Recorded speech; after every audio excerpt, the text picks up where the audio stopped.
Le Signal apartment block sits on the edge of the French Atlantic coast. When it was built in the end of the 1960s, the beach was over 650 feet away. Today, the 80-flat building is just a stone's throw from the water. Local authorities are in the process of tearing it down before the sea totally swallows it up. It's the disappearance of a monument for Soulac-sur-Mer. It was part of us, and there you go, it's gone. It was bound to end up that way with the ocean.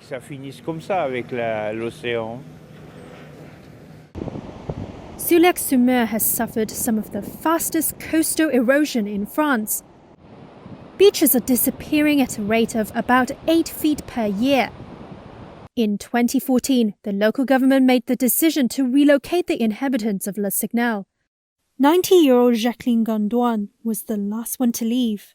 C'est quand même les souvenirs heureux qui resteront. The happy memories will stay in my head. Évidemment, d'être expulsé comme ça, Of course, the expulsion tarnishes things a bit, but I keep good memories. Souvenir, les couchers de soleil, The sunsets, the day rising, a quiet cup of coffee on the balcony. Ça gênait personne, Voilà.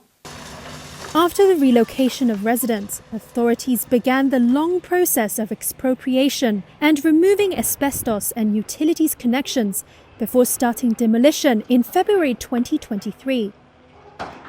Adrien Privat, an official at French coast protection agency Conservatoire du Littoral, said global warming was partly to blame. On a un bâtiment qui est lié à la littoralisation. This building is a result of the strong increase of human presence on the coasts during the second half of the 20th century, which are being threatened by the erosion, induced by the rising of sea levels and storms. À l'érosion, aux tempêtes, qui se retrouvent menacées. This threat made it impossible to keep living in this building unless tremendously expensive solutions were found.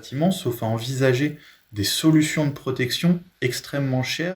Privat said the Le Signal building, which originally targeted vacationers, was a typical example of the extensive build-up of coastal areas in the second half of the 20th century, a time when urban planners had little regard for the fact that shorelines are dynamic and ever-changing.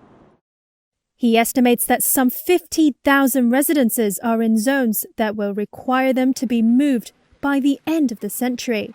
C'est quelque chose qui est symbolique de ce qui pourrait se passer en cas d'impréparation. This is a symbol of what could happen if we're unprepared and what could happen in other places. But more simply, this should be a lesson for us to tackle other cases and have plans for adaptation and preparation for the effects of climate change linked to erosion or flooding where possible. Se préparer aux effets du changement climatique liés à l'érosion ou à la submersion lorsque c'est possible.